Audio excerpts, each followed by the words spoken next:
आपको पता है कि इंडियन म्यूचुअल फंड इंडस्ट्री का AUM FY26 में 73.73 लाख करोड़ रुपीस तक पहुंच गया। इंडिया में 44 एक्टिव AMCs ऑपरेट कर रही हैं और हजारों म्यूचुअल फंड स्कीम्स अवेलेबल हैं। तो एक सवाल बनता है, 2026 में कौन सी 5 बेस्ट म्यूचुअल फंड कैटेगरीज होनी चाहिए आपके पोर्टफोलियो में? Best mutual fund categories choose करना कंप्लीटली डिपेंड करता है आपके फाइनेंशियल गोल्स और आपकी रिस्क टॉलरेंस पर। लेकिन पिछले कुछ सालों के मार्केट परफॉर्मेंस के बेसिस पर ये 5 म्यूचुअल फंड कैटेगरीज आपके पोर्टफोलियो को स्टेबिलिटी, ग्रोथ और अल्फा दे सकती हैं। लेकिन उसके पहले वीडियो को लाइक और चैनल को सब्सक्राइब कर दीजिए सो दैट ऐसे इंपॉर्टेंट वीडियोस आपसे मिस ना हो।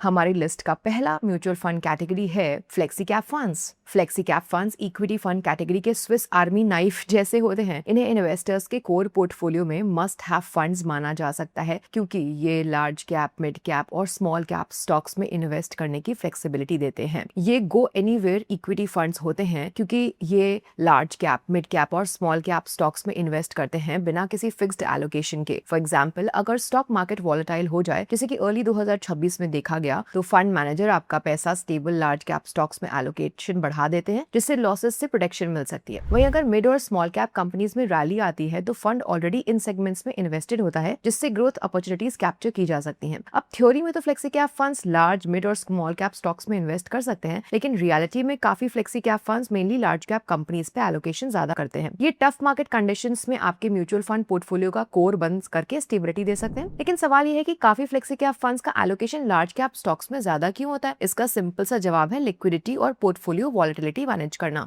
काफी फ्लेक्सी कैप फंड्स का AUM काफी हाई होता है तो बड़े अमाउंट को छोटी और कम लिक्विड स्टॉक्स में इन्वेस्ट करना मुश्किल होता है बिना उनके प्राइसेस को इम्पैक्ट किए। वहीं large cap stocks stability, strong balance sheets और कंसिस्टेंट रिटर्न्स देते हैं जो मार्केट डाउन टर्न्स में एक डिफेंसिव शील्ड का काम करते हैं। लेकिन याद रहे, जबकि काफी flexi cap funds large cap biased होते हैं, कुछ फंड्स ऐसे भी होते हैं जिनका एलोकेशन मिड और स्मॉल कैप स्टॉक्स में ज्यादा होता है। कुछ flexi cap funds growth style को फॉलो करते हैं जहां फोकस उन कंपनीज पर होता है जिनकी अर्निंग्स पोटेंशियल हाई होती है और जो रैपिडली ग्रो कर रही होती है। वहीं कुछ flexi cap funds value style follow करते हैं जहां वो उन कंपनीज में इन्वेस्ट करते हैं जो अपनी इंट्रिंसिक या ट्रू वैल्यू से कम प्राइस पे ट्रेड कर रही होती है। इसलिए सिर्फ रिटर्न्स देखने के बजाय आपको ऐसे फ्लेक्सी कैप फंड्स चूज करने चाहिए जो आपके फाइनेंशियल गोल्स और रिस्क टॉलरेंस के साथ मैच करें। सो यहाँ है top 3 flexi cap funds 10 year returns के बेसिस पे। तो चलिए आइए इन फंड्स के रिस्क एडजस्टेड रिटर्न्स को समझते हैं जो स्टैंडर्ड डेविएशन, शार्प रेशियो और सॉर्टिनो रेशियो से दिखते हैं। स्टैंडर्ड डेविएशन इक्विटी फंड्स में वॉलेटिलिटी या फिर रिस्क को मेजर करता है। ये बताता है कि फंड के रिटर्न्स अपने एवरेज रिटर्न के अराउंड कितना फ्लक्चुएट करते हैं ओवर टाइम। जितना ज्यादा स्टैंडर्ड डेविएशन उतना ज्यादा वॉलेटाइल फंड। शार्प रेशियो बताता है कि आपको हर यूनिट ऑफ वॉलेटिलिटी पर कितना एक्स्ट्रा रिटर्न मिल रहा है। सॉर्टिनो रेशियो एक इन्वेस्टमेंट के रिटर्न को स्पेसिफिकली उसके डाउनसाइड रिस्क के कंपैरिजन में मेजर करता है, मतलब सिर्फ नेगेटिव वॉलेटिलिटी को कंसीडर करता है। जितना हायर शार्प रेशियो और सॉर्टिनो रेशियो उतने बेटर होते हैं फंड के रिस्क एडजस्टेड रिटर्न्स। नेक्स्ट है multi asset allocation funds. So multi asset allocation funds आपका पैसा इक्विटी, डेट और कमोडिटीज जैसे कि गोल्ड और सिल्वर में इन्वेस्ट करते हैं। Some of the multi asset funds do invest in international equities as well. ये स्टैंडर्ड हाइब्रिड फंड्स से अलग होते हैं क्योंकि हाइब्रिड फंड्स सिर्फ स्टॉक्स और बॉन्ड्स का मिक्स होते हैं। सेबी के रूल्स के अकॉर्डिंग मल्टी एसेट फंड को कम से कम 3 एसेट क्लासेस में इन्वेस्ट करना ही होता है, जिसमें हर एक में मिनिमम 10% एलोकेशन जरूरी है। क्योंकि ये फंड्स अलग अलग एसेट क्लासेस में वेल डाइवर्सिफाइड होते हैं, ये आपके कोर पोर्टफोलियो का हिस्सा बन सकते हैं। अब ये फंड्स इक्विटीज में इन्वेस्ट करते हैं लॉन्ग टर्म वेल्थ क्रिएशन के लिए, डेट में स्टेबिलिटी के लिए और गोल्ड और सिल्वर में इन्फ्लेशन और जियोपॉलिटिकल अनसर्टेनिटी के अगेंस्ट हेज के लिए। इसका फायदा मल्टी एसेट एलोकेशन फंड्स को मिल सकता है क्योंकि ये मल्टीपल एसेट क्लासेस पर फोकस करते हैं। Next, multi asset allocation funds में इक्विटी एक्सपोजर भी होता है जो कि मार्केट रैलीज के दौरान ग्रोथ में पार्टिसिपेट करने में मदद करता है। जैसे कि आप इस चार्ट में देख ही सकते हो, अलग अलग एसेट क्लासेस अलग टाइम पर अच्छा परफॉर्म करते हैं। नाउ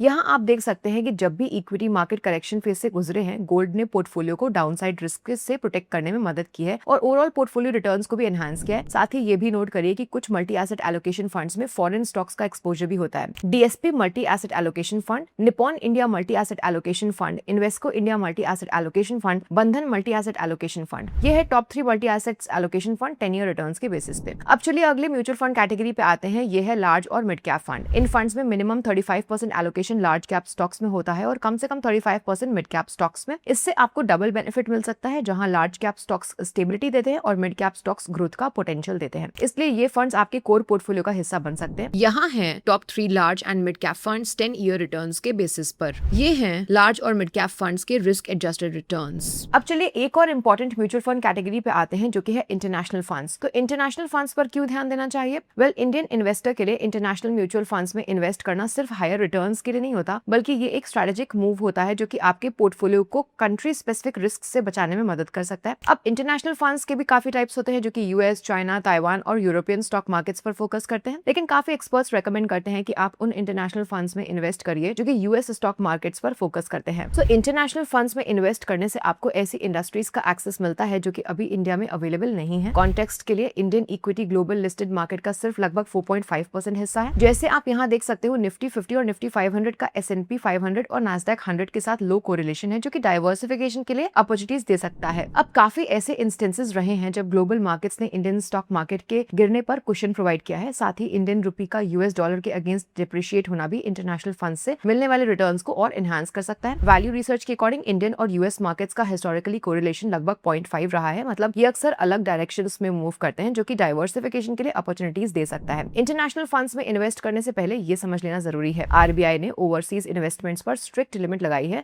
इंडस्ट्री लेवल पर कैप $7 बिलियन है और हर एएमसी के लिए $1 बिलियन की लिमिट है। साथ ही ओवरसीज ईटीएफ्स के लिए अलग से $1 बिलियन का लिमिट सेट किया गया है। इसलिए आपको चेक करना होगा कि कौन से इंटरनेशनल फंड्स अभी इन्वेस्टमेंट्स के लिए ओपन है। यहाँ कुछ इंटरनेशनल फंड्स दिए गए हैं जो कि फ्रेश एसआईपी, एसटीपी और लमसम इन्वेस्टमेंट्स के लिए ओपन है। वेल, साथ ही याद रखिए कि चाहे काफी इंटरनेशनल फंड्स ने डोमेस्टिक इक्विटी फंड्स के कंपैरिजन में अच्छा परफॉर्म किया हो, फिर भी इन्हें आप अपने सैटेलाइट पोर्टफोलियो का हिस्सा बना सकते हैं। ऐसा इसलिए क्योंकि इनका मेन रोल आपके पोर्टफोलियो में डाइवर्सिफिकेशन देना होता है, ना कि सिर्फ हायर रिटर्न्स जनरेट करना। सो यहाँ है top 3 international funds 10 year returns के बेसिस पे। ऐसा इसलिए क्योंकि इनका मेन रोल आपके पोर्टफोलियो में डाइवर्सिफिकेशन देना होता है। यहाँ है इंटरनेशनल फंड्स के risk adjusted returns. Last category है स्मॉल कैप फंड्स। अपने पोर्टफोलियो में स्मॉल कैप फंड्स इंक्लूड करना मेनली एक चीज के लिए होता है, फास्टर ग्रोथ और alpha potential. Small cap companies जो कि मार्केट कैपिटलाइजेशन के हिसाब से टॉप 250 के बाद आती हैं, अक्सर अपने अर्ली ग्रोथ स्टेज में होती हैं। काफी small cap companies institutional analysts द्वारा कम रिसर्च की जाती हैं और इस वजह से फंड मैनेजर्स को हिडन वैल्यू आइडेंटिफाई करने का मौका मिलता है मार्केट के प्राइस बढ़ने से पहले। साथ ही इस स्पेस पे 4000 से ज्यादा लिस्टेड कंपनीज हैं जहां कम रिसर्च होने की वजह से फंड मैनेजर्स के लिए परफॉर्मिंग स्टॉक्स मिलने की प्रोबेबिलिटी रिलेटिवली बढ़ जाती है। For example,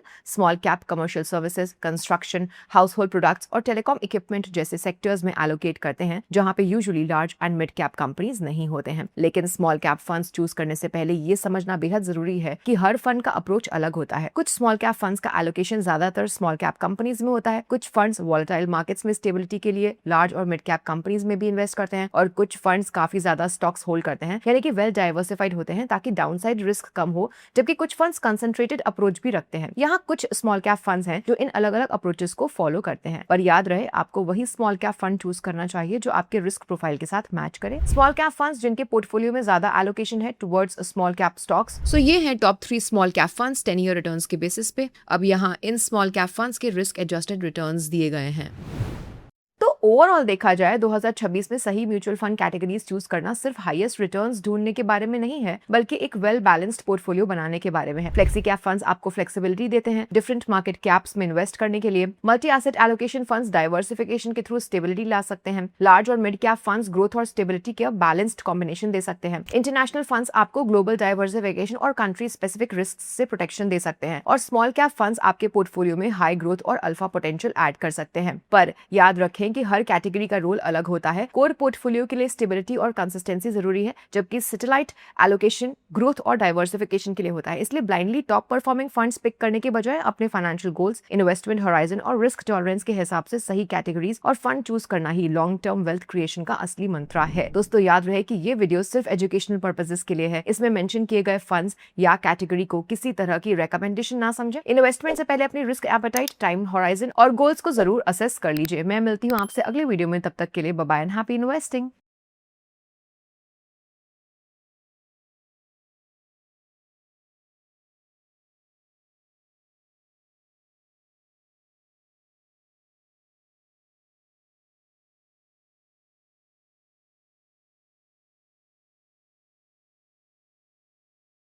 Mutual fund investments are subject to market risks. Read all scheme-related documents carefully.